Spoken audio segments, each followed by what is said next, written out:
그럼에도 불구하고 내가 너를 책망할 것이 조금이나니 이는 네가 내 처음 사랑을 버렸기 때문이라. 여기 이제 영어를 보면 리터에 떠났다고 쓰고 있죠. 사랑에서 떠났습니다.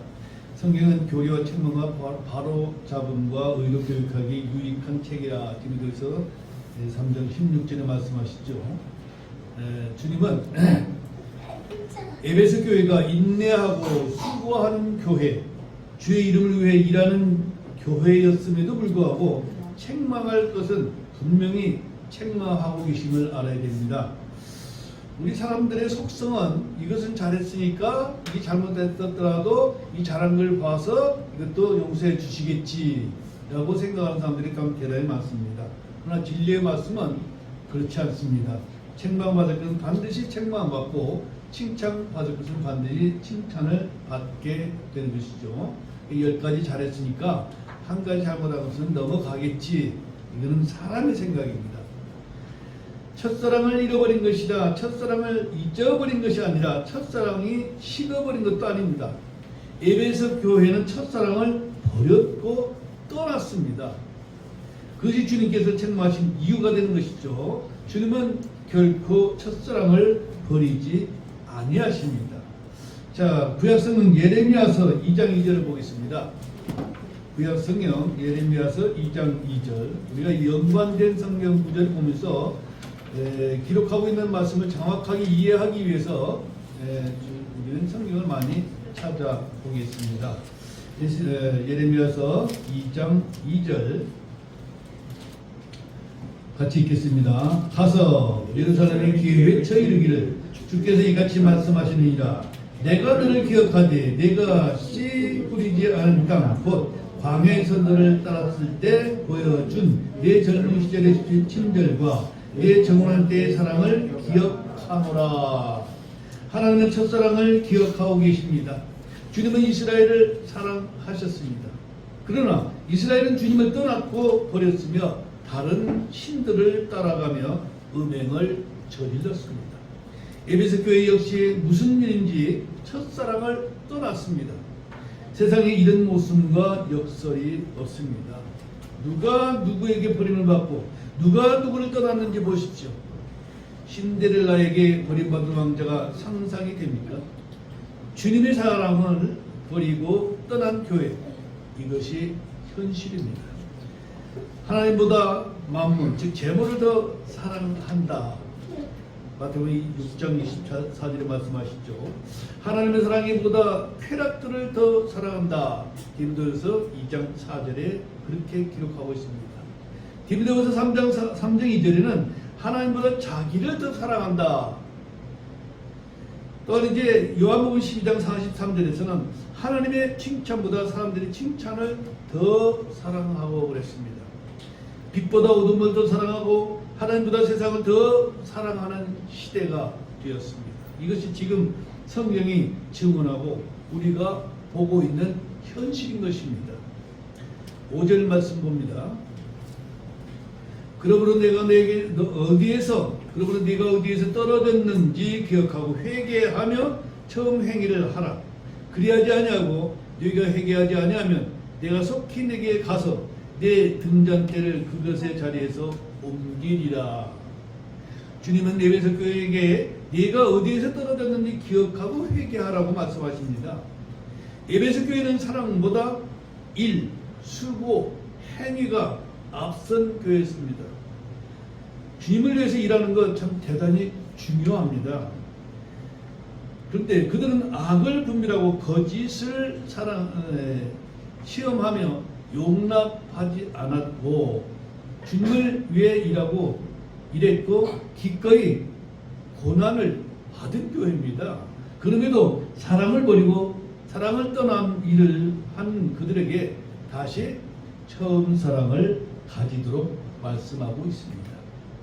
성도들 중에서 너무나 열심히 주를 섬기고 교회 일을 하면서 정작 주의 말씀에 대한 흥분과 경이로움이 없고 기도를 하면서 주님과의 은밀한 친교가 없다면 그것은 큰 문제입니다.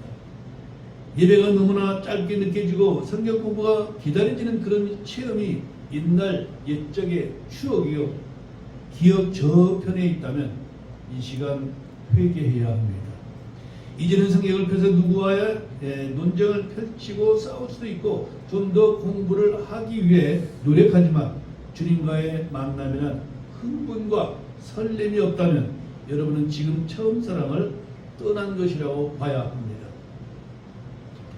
데살로니가전서 1장 3절에는 이는 하나님 곧 우리 아버지의 눈앞에서 우리 주 예수 그리스도 안에 있는 너희의 믿음의 행위와 사랑의 수고와 소망의 인내를 우리가 끊임없이 기억하기 때문이라.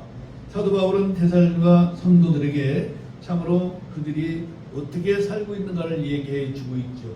이 구절을 계시록 2장 2절과 비교를 해 보십시오. 내가 네 행위와 수고와 인내를 알며 네가 악한 자들을 용납할 수 없음을 아노니 스스로 사도라고 말하나 사도가 아닌 자들을 네가 시험하여 그들이 거짓말쟁이들임을 알아내었고 그랬습니다. 이 두 구절에서 세 가지의 차이를 우리가 발견할 수가 있는데, 믿음의 행위, 이것이 바로 네 행위, 어떤 것이 합당한지를 여러분이 한번 비교를 해 보십시오. 사랑의 수고, 그 다음에 역시 수고를 했어요.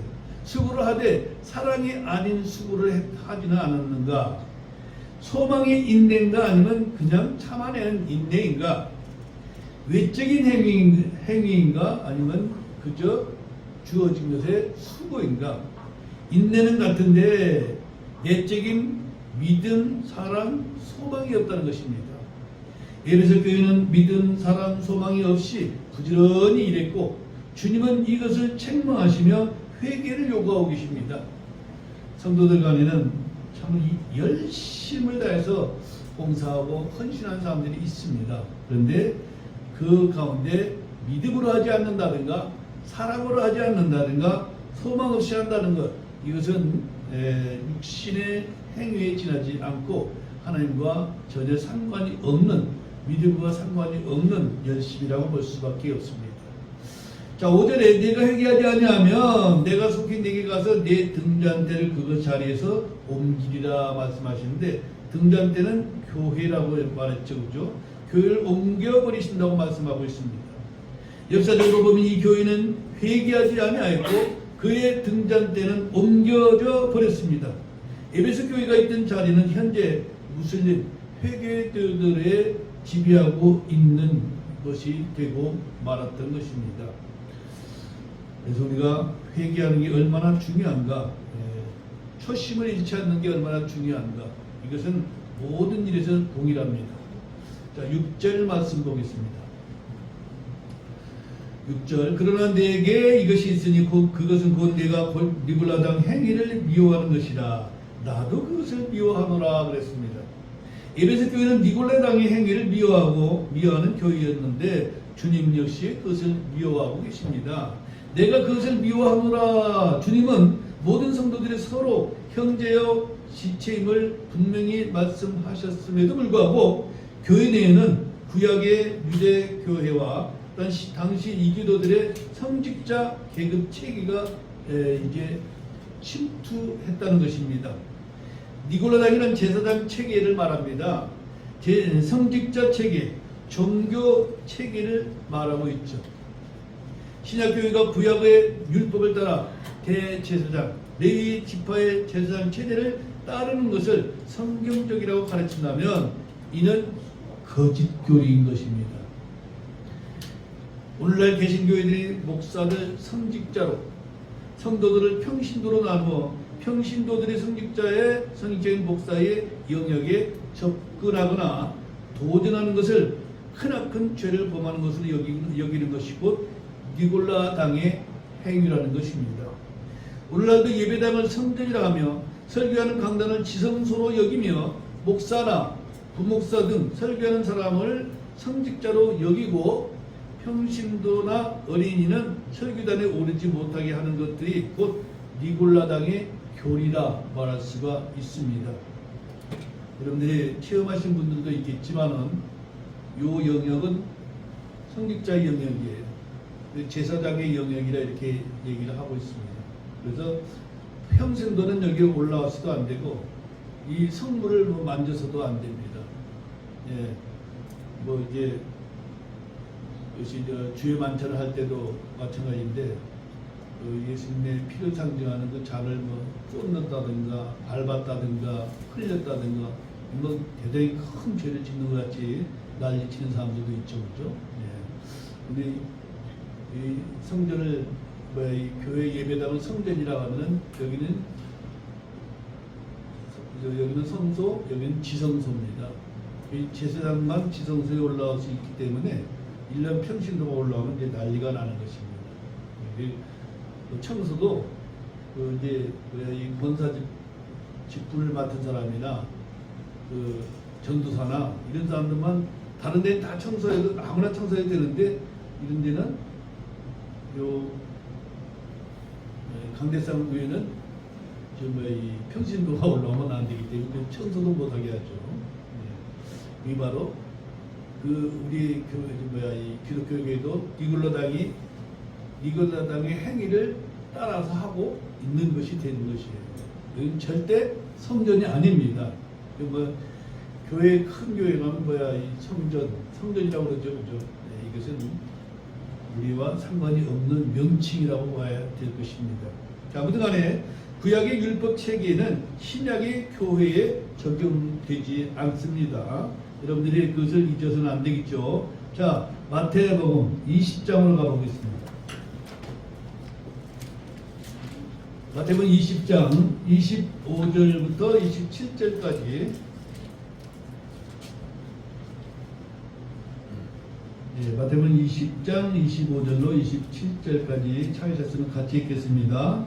예수님께서 그들을 불러 이르시되 이방인들의 통치자들이 그들에게 지배권을 행사하고 큰 자들이 그들에게 권위를 행사하는 것을 너희가 알지만 너희끼리는 그리하지 말지니 오히려 누구든지 너희 가운데서 크게 되려 하는 자는 너희를 섬기는 자가 되고 누구든지 너희 가운데서 으뜸이 되려 하는 자는 너희 종이 되어야 할지니라. 아멘. 교회는 형제 자매가 있을 뿐입니다. 네. 자, 제자들은 서로 간에 지배권, 권위를 행사해서는 안 된다라고 주님은 말씀하고 계십니다. 너희끼리는 그리하지 말지니라는 말씀을 주목해야 할 것입니다. 예, 유대인들은 이제 제사장 체계가 율법 체계가 오래 지속되었기 때문에 그들이 옛 습성에 이제 젖어 있기 때문에 신약 교회도 그러한 줄 알고 주님께서 이제 내 아들을 주님의 오른편에 앉게 해주십시오 하는 부모의 부탁도 있었지만 이 제자들도 그 서열을 정하기를 너무나 갈망을 했습니다. 그래서 이제 베드로를 뭐 웃든 사도라 이렇게 칭하기도 하고 뭐 그런 얘기가 있죠. 그러나 너희끼리는 그리하지 말라. 이 말씀을 여러분이 주목해야 합니다.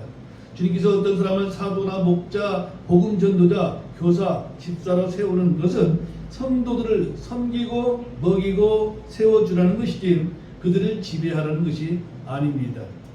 감독하다는 말은 본을 보여주며 따르게 하고 보호해준다는 말이지 권위를 행사하라는 것이 아닙니다.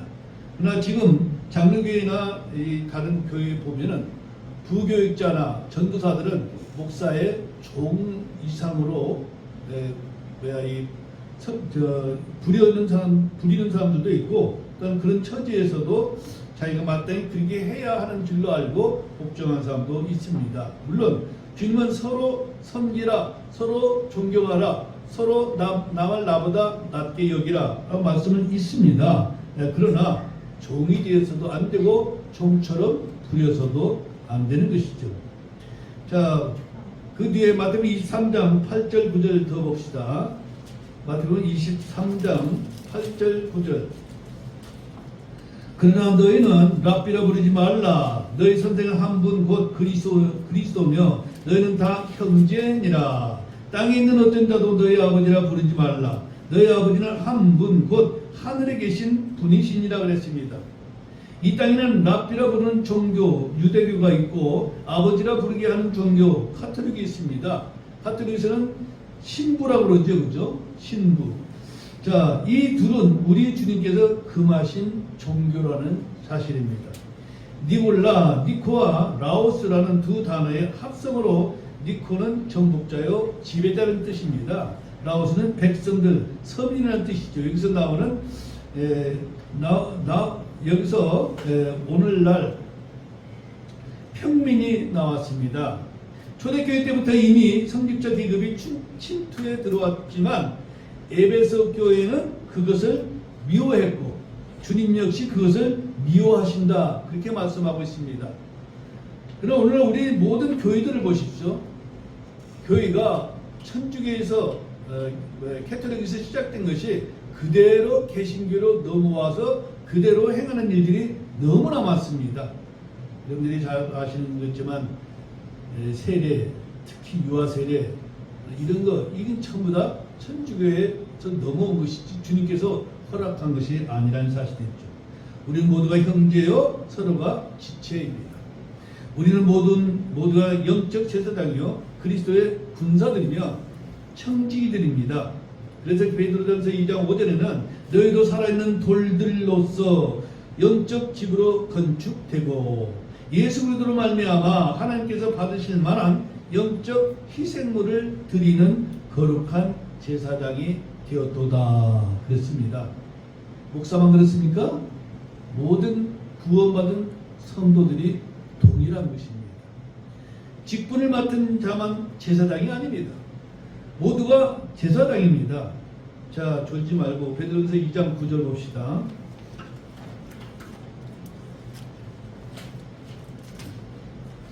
7절까지는 얼마 안 되니까 금방 끝내야 되니까 베드로전서 2장 9절 같이 읽게요. 시작. 그러나 너희는 성전된 세대요 왕가의 제사장이요 거룩한 민족이요 특별한 소유 백성이니 이것은 너희를 어둠에서 불러내어 자신의 놀라운 빛으로 들어가게 하신 분에 대한 찬양을 너희가 전하게 하려 함이라. 아멘. 자, 여기서 너희는 누구예요? 누구예요? 우리 모든 사람들. 자, 다 따라합시다. 나는 주님의 제사장입니다. 그래요. 여기 서 있는 목사만 아니면 전도사만 아니면 누구만이 아닙니다. 네. 성경은 너희는이라고 말씀하고 있습니다. 하지만 교회의 계급이나 계층, 구분을 짓고자 하는 자들이 늘 있어 왔습니다. 우리 주님께서 그것을 미워하신다, 그렇게 말씀하신 거예요. 자, 7절입니다. 7절, 계시록 2장 7절. 네, 오늘 성경의 마지막 절이죠. 자, 같이 읽겠습니다. 귀 있는 자는 성령께서 교회들에게 말씀하시는 것을 들을지어다. 이기는 자에게는 내가 하나님의 낙원 한가운데 있는 생명나무에서 나는 것을 주어 먹게 하리라. 조이성 씨라고 옛날에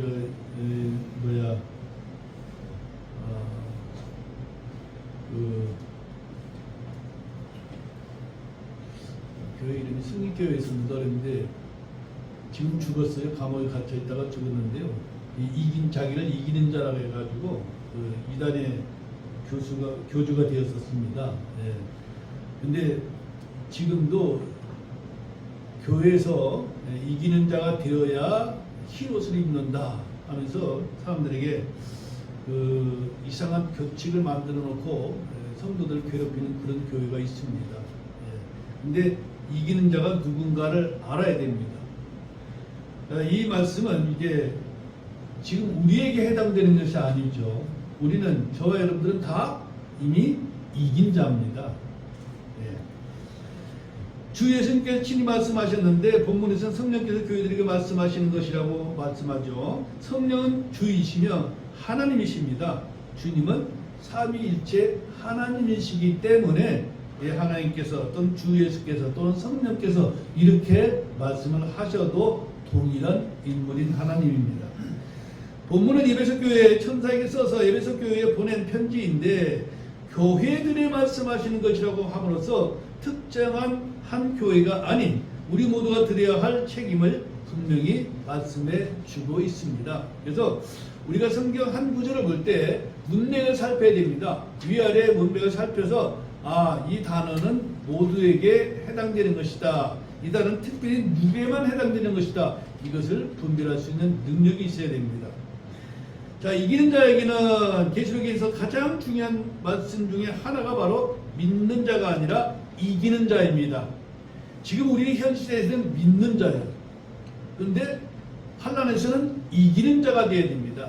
자, 그 왜 다른가? 지금은 저와 여러분은 다 이긴 자예요. 세상을 이기고 예수 그리스도를 믿은 것, 그것이 이긴 것입니다. 네. 지금 아무리 전도를 해도 받아들이지 않는 사람은 이기는 자가 아니에요. 그는 마귀의 세력에 지배당하고 있기 때문에 그렇습니다. 믿는 자를 다른 방식으로 표현하면 의롭게 된 하나님의 자녀된 자, 거룩한 자, 또는 부름받은 자, 상속자 등 수없는 말로 표현하고 있죠. 그중 하나가 바로 이기는 자입니다. 예수 그리스도는 이기신 분이십니다. 세상에서 너희가 환난을 당할 것이나 기운을 내라. 내가 세상을 이겼노라 하시니라. 요한복음 16장 33절에 말씀하고 있죠. 하나님께서 성도들 안에 계신 자들은 세상을 이긴 자들이라고 말하고 있습니다. 잘 알지만 우리 짚고 넘어갑시다. 요한일서 4장 4절 보겠습니다. 요한일서 4장 4절. 예, 찾으셨으면 같이 읽겠습니다. 어린 자녀들아, 너희는 하나님께 속하고 또 그들을 이겼나니 이는 너희 안에 계신 분께서 세상에 있는 그보다 크시기 때문이라. 여기서 그들을 이겼나니, 우리가 예수 믿는 것을 방해하는 모든 대적자들이 우리 원수입니다. 그래서 이제 우리가 눈에 볼 수 없지만 여러 가지 형편을 믿지 못하게 만들어 주는 일을 마귀가 하는 것이죠. 마귀는 하나님의 일을 방해하는데 최우선순위에 씁니다. 우리가 열심히 믿음으로 살려고 할 때 우리에게 고난을 가져오는 것이 바로 마귀가 그것을 방해하는 것입니다. 처음에 예수를 믿고 교회를 가야 되는데 약속을 했는데 어떤 일이 터집니다. 그러면 이것이 더 크게 보여요. 교회 가는 것보다. 제가 지금요 교회를 가고 싶은데 이런 일이 터졌으면 못 갑니다. 이미 그 사람은 진 거예요. 나의 방해자, 나의 대적에게 지고 있는 것입니다. 그래서 전도를 열심히 했어요. 그래요? 하는데 이제 예수님을 구세주로 받아들이시죠. 그냥 제가 좀 생각을 해보죠. 그는 이겼어요, 졌어요? 진 겁니다. 자, 크리스천들은 이기는 자입니다. 자, 그 뒤에 요한일서 5장 4절 5절에는 한번 보십시다. 과연 나는 이긴 것 같지 않은데 하는 사람도 있을 것이고, 이 말이 무슨 말인지 모르겠지만은 성경은 분명히 구원받은 자들은 다 이긴 자들이라고 말하고 있습니다. 요한일서 5장 4절 5절 시작.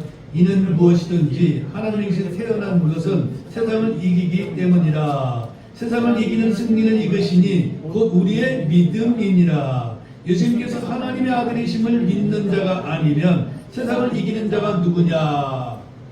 예수님께서 하나님의 아들이 아니에요. 맞죠? 그것을 믿습니까? 이겼어요. 세상을 이긴 자예요. 예, 믿음이 곧 세상을 이겼다 이렇게 말씀하고 있습니다. 여러분들이 하나님에게서 태어난 하나님의 자식들인가 아닌가, 요한복음 1장을 보고 넘어갑시다. 저는 이 말씀을 얼마나 강조하고 얼마나 말을 많이 하는지, 요한복음 1장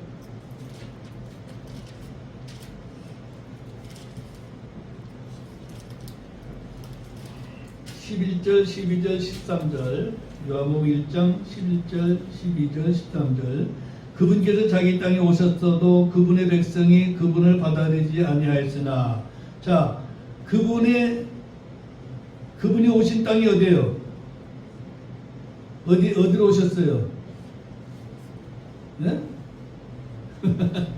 유대 땅, 베들레헴으로 오셨죠, 그죠? 그러면 유대 땅이 예수님의 백성의 땅이에요. 그죠? 예수님이 유대인들의 뭘로 오셨어요? 왕으로 오셨어요. 근데 유대인들이 왕으로 받아들였어요? 안 받아들였어요. 예. 자, 12절. 그분을 받아들인 자들 곧 그분의 이름을 믿는 자들에게는 다 하나님의 아들들이 되는 권능을 그분께 주셨으니. 자, 여러분들은 그분을 받아들였어요? 네. 예. 예수님이 여러분이 뭐가 됩니까? 구원자, 구세주, 영원한 생명을 주신 분. 그렇게 받아들였죠. 그죠? 그러면은 그 관계가 어떻게 돼요? 13절 보세요. 이들은 누구예요? 예수님을 받아들인 자들은 혈통이나 육신의 뜻이 아니라 사람의 뜻으로 태어나지 아니하고. 자, 우리는 뭐야? 엄마가 가르쳐서, 목사가 가르쳐서, 아니면 여기에 태어나서 이런 조건이 아니고, 예수님을 믿는 것은 이런 조건이 아니고 하나님에게서 태어났느니라. 아멘. 예. 예수님을 나의 구원자로 받아들였고 예수님을 하나님의 아들로 믿고 받아들인 자는, 나는 생리학적으로는 엄마 아빠에게서 태어났지만은 내 영혼은 하나님의 아들로 태어났다. 그래서 우리가 하나님의 아버지라고 부르는 겁니다. 무슨 소리가 알겠죠? 그죠? 이것이 무슨 자다? 이기는 자다. 그렇게 말씀을 하고 있는 것입니다. 지역교회 안에는 영적인 사람, 육신적인 사람, 갓난아이, 불신자들이 함께 섞여 있는 곳이 교회입니다. 이 구절들을 우리에게 적용하면 이기는 자는 크리스천들이 죄를 이기고 세상을 이기고 마귀를 이기고 육신을 이기는 등의 영적 전투와 삶에 적용할 수가 있습니다. 우리는 마귀를 대적해서 싸워야 하며 죄와 싸워야 되고 피 흘리기까지 대항해야 합니다. 하나님의 전신갑주를 입고 성령의 검을 잡고 싸워야 합니다. 이기는 자는 크리스천으로 적용한다면 해석이나 적용에는 아무 문제가 없습니다. 그러나 큰 환난 때 환난 성도들은 이기는 자란 정의는 전혀 다릅니다. 자, 계시록 15장 2절로 가겠습니다. 계시록 15장 2절.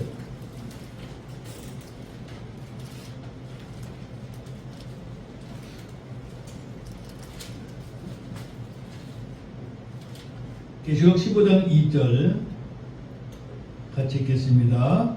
또 내가 보니 불 섞인 유리바다 같은 것이 있는데 짐승과 그의 형상과 그의 표와 그의 이름의 수를 이기고 승리한 자들이 하나님의 하프들을 가지고 유리바다 위에 서서 그랬습니다. 자, 환난 때 얼마나 힘든가를 보십시오. 짐승과 그의 형상과 그의 표와 그의 이름의 수를 이겨야 됩니다. 끝까지 견디는 자, 그렇다 해서 구원받는다 소리가 아니에요. 이 사람들은 끝까지 견뎌서 살아남은, 육신을 가지고 살아남은 자들이 어디에 가서 살아야 돼요? 천년왕국에 들어가서 살아야 되기 때문에 이것을 다 이기고 견뎌야 됩니다. 환난 시대는 윤회 시대와 전혀 다르다는 것을 알아야 되죠.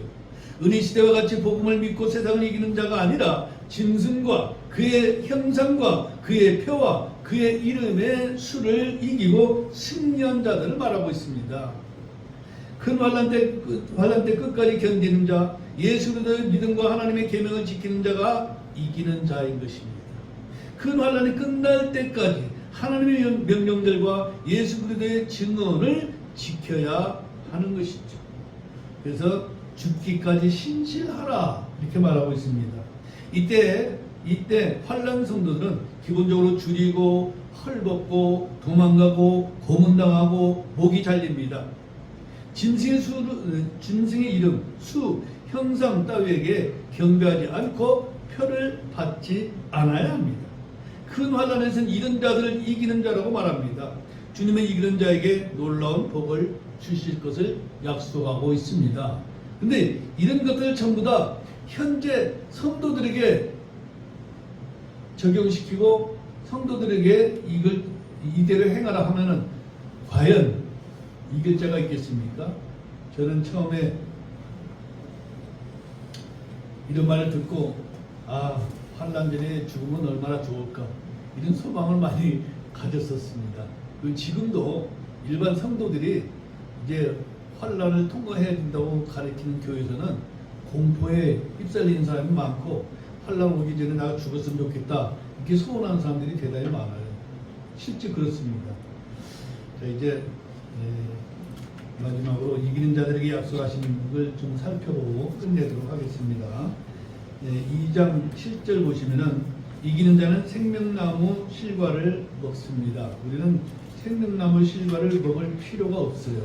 이미 영원한 생명을 가졌기 때문에 병든 자가 약을 먹어야 낫는데 우리는 병든 자가 아니라 치유받은 자고 영원한 생명을 얻은 자예요.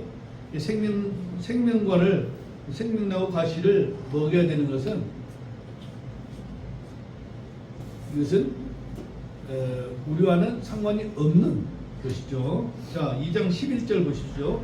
이기는 자는 둘째 사망에게 해를 입지 않습니다. 우리는 둘째 사망에 가야 안 가요? 둘째 사망은 상관이 없죠. 우리는 한 번 죽으면 한 번 부활밖에 없습니다. 두 번 죽지 않습니다. 그 다음에 2장 17절에 보시오. 이기는 자는 감춰진 만나를 주워 먹게 하며 새 이름이 기록되어 있는 흰돌을 주신다.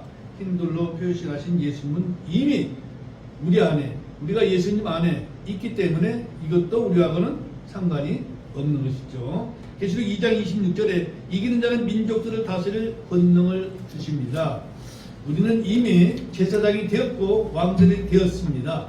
천년왕국제는 주님과 함께 우리는 통치자가 될 것입니다. 자, 계시록 3장 5절 보십시오. 이기는 자에게는 흰옷을 주시고 그 이름을 생명책에서 지워버리지 않고 시인하십니다. 자, 우리는 우리의 이름이 어디에 기록되어 있습니까? 어린 양의 생명책에 기록되어 있어요, 없어요? 기록되어 있습니다. 지워집니까? 안 지워집니까? 안 지워집니다. 근데 환난 때는 이기는 자가 생명책에 기록이 된다고 얘기하고 있죠. 3장 12절에 이기는 자는 하나님의 성전에서 기둥이 됩니다. 우리는 이미 제사장이 되었습니다. 3장 21절에 이기는 자는 주님과 함께 왕좌에 앉을 것이라고 그것을 허락받았습니다. 우리는 이미 20달 장로로 주님의 곁에 자리가 마련되어 있죠. 자, 계시록 21장 7절에 보면 이기는 자는 모든 것을 상속받습니다. 이와 같이 큰 환난 때 이기는 자들에게 주어지는 복은 구원을 받은 신약 성도들은 믿음을 통해 이미 모든 것을 은혜로 얻은 것들입니다. 예를 들자면 복음을 듣고 예수님을 믿어 영원한 생명을 가진 자는 생명나무 실과를 따로 먹을 필요가 없는 것이죠. 우리는 이미 예수 그리스도 안에 있습니다. 은혜 시대에 구원받고 영원한 생명을 얻은 자들은 둘째 사망과는 관계가 없고 이미 사망에서 생명으로 옮겨졌다라고 과거 완료 시제를 쓰고 있습니다. 이와 같이 은혜 시대에 세상을 이기고 믿음으로 구원받은 성도들은 환난에서 이기고 얻는 모든 것들을 보장받은 것들이기 때문에 계시록 2장 3장에 이기는 자를 교회에 적용시킬 수가 없는 것이죠. 무엇보다도 교회가 환난 전에 들림받기 때문에 환난 때 이기는 자들과 전혀 관계가 없는 것입니다. 오늘 에베소 교회의 천사에게 보낸 편지 여기서 마치도록 하겠습니다.